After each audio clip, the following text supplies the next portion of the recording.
Right now, delighted to welcome the Foreign Secretary Dominic Raab to the show. Good morning to you. Good morning. We had a statement from the Prime Minister last night. We've got a lot more detail coming out today, but could you help people listening right now? Who should and who should not be going out to work today? So as of Wednesday, some modest changes will be introduced. The full guidance will be set out today and on Tuesday. But effectively what we're saying is if you can work from home, you should continue to do so. If you can't, then you should now go back to work, because in those vital sectors like construction and manufacturing, that can be done in a COVID-secure way, and we're working very carefully with all of the employees in those sectors to make sure that it can be done in a way which protects health but also protects livelihoods and allows people's way of life to get back to something resembling normal. Has anything actually changed in that guidance, though? Because it seems to me the guidance from word go in the lockdown was if you can work from home, please do so. And you're entitled, here is a list of essential workers who can, pretty much go out when they want. But otherwise, people were supposed to continue to work. And one of the issues has been that the lockdown of the economy has been far greater than the government predicted. Well, certainly in relation to the construction manufacturing sector, I think that's right. So this is a change of emphasis. We're saying if you can't work from home, then you should now. You're actively encouraged to go back to work. But you're right, the changes that will be introduced from Wednesday are modest. And what we set out is a broader roadmap with different changes made at the earliest from the 1st of June and then the following stage or step at the 4th of July at the earliest, subject to conditions. Why? Because we want to, at all times, prioritise preserving and protecting people's health, but we also want to preserve and protect, safeguard livelihoods. So this is being done, you're right, in an incremental way. We're proceeding carefully on Wednesday, and we're setting out the roadmap for the future so people know what we're aiming for, and there's a bit of hope and light at the end of the tunnel. Okay, there's been lots of concern, particularly by a London-centric media, about people travelling on public transport. The vast majority of people in this country use a car or walk to work. However, an awful lot of people who work in this country have also got children at school, young children at primary school age. They can't leave on their own. How on earth are people expected to go back to work if the schools aren't open?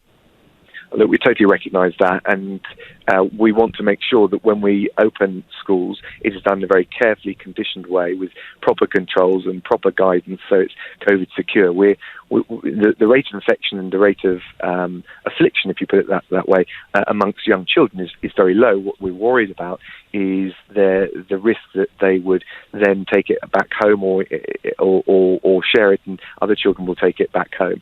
So what we're saying is that from the 1st of June at the earliest, we would work with schools to make sure that we could bring back the primary school children in reception years 1 and year 6 first. Our aim would be to get all children in primary schools back within a month with a month of the summer term left to go, but that will have to be on a phased, controlled and conditioned way. We're also saying in relation to secondary school pupils, students that will face exams next year, we want them to have some time with their teachers. So that will not begin from the earliest the 1st of June, and it will be done in a very carefully conditioned way to make sure that schools can prepare and that we've got the virus down so that we're not taking any risks with public health. But I mean, look, I'm sure you've been in enough primary school classrooms as an MP and as a father. It's one thing having a couple of years of primary school back and being able to spread them out over different classrooms, and perhaps they're not going to have lessons all day and it's all a bit truncated. But once you have all the children in a primary school back, a lot of those classrooms already overstretched, packed in, children very, very close to each other. How on earth can you maintain social distancing between 6-year-olds in a crowded classroom? Well, that's exactly why we said that we wouldn't introduce these changes until at the earliest, the 1st of June. No, but whether you do it on the 1st of June or you did it today, the classrooms are the same size as they were last week. They're not going to get any bigger, and the same number of children aren't going to be able to space out, are they? Sorry, no, that's not right. Let me explain it clearly, and then you can come back and pick up on anything you think I've missed. So first of all, if you only do it to begin with for the years that I mentioned, you've got the wider classroom space in the rest of the school that you can use to make sure it can be done in with a measure of social distancing. You also allow us time to get the virus back down even lower, so that, as we said, that risk of transmission via younger children, because we're less worried about them becoming ill and more worried about them transmitting it, we know a bit more about that, and we've got the virus down to lower levels. And that's precisely why we've said we can't proceed until the 1st of June, and we would only proceed in a phased way from that point. And look, if it isn't safe to do it, if it can't be done in a way which is responsible, we won't do it. But we also know, I'm sure many journalists are asking this question, and you posed it yourself in relation to childcare. People want to see at least a roadmap, some light at the end of the tunnel, and that's what we're setting out with all the detailed guidance and all the qualifications and the conditions to make sure we would only act at every step along the way in a responsible way. Okay, and obviously there's lots of concern about Germany's R number, their rate of infection number going up in some regions. South Korea, again, having another outbreak after someone went on a pub crawl, it would appear. There is a concern that we can start these tentative steps out of lockdown, but we'll be heading straight back into lockdown in a matter of weeks if the R number goes up. Is that what the warning system, these red to green warning alert system is for? Is that actually it's not going to be a straight route in one direction. It's going to be a few steps forward, a few steps back at a time.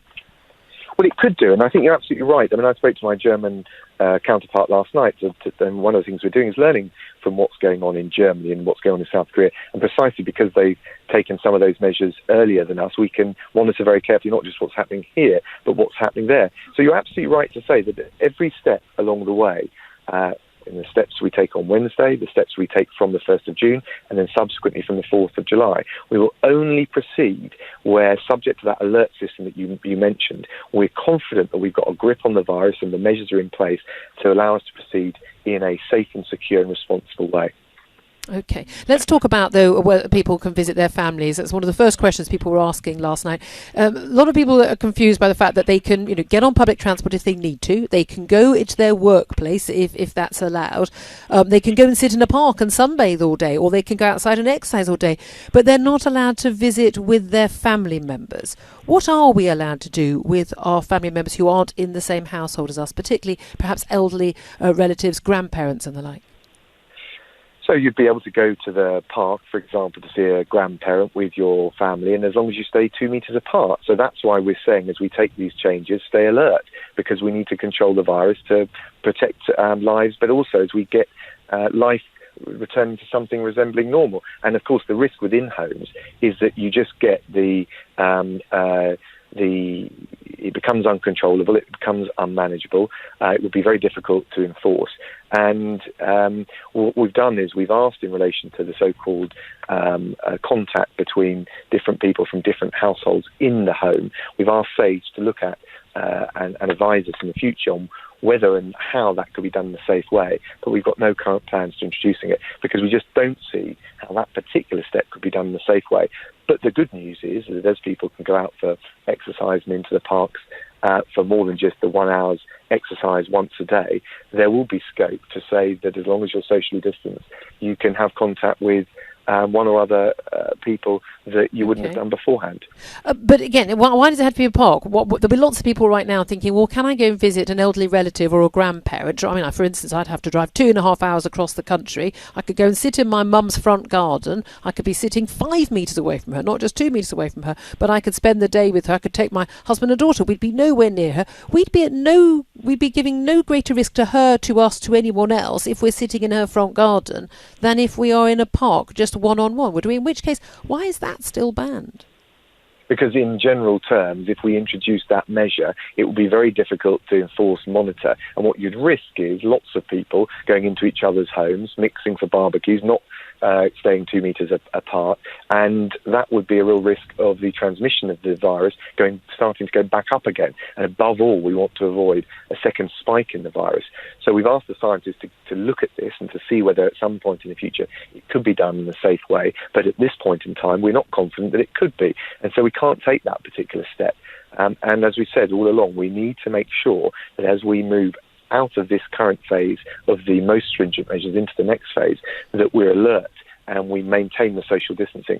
It doesn't seem to us that we could reliably and confidently do that in relation to encouraging or allowing people from within different homes to mix at this stage. Okay, we understand your colleague Rishi Sunak, the Chancellor, is going to announce the furlough scheme is going to be extended to the end of September, though at a reduced rate, 60% of pay, not 80% with a lower threshold. The reality here, isn't it, a lot of people might be fearful of going back to work. A lot of people may be very critical of people being allowed back to work, but we can't afford for people not to be going back to work? The furlough scheme is untenable to continue as it is.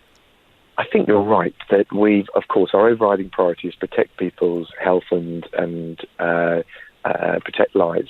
So that's the number one thing that's guiding us. But we do need to transition and allow the productive bits of the economy to get back functioning. And we need to do that not just for livelihoods, but also because we need the resources to pay for the NHS and to deal with COVID, but also the non-COVID issues.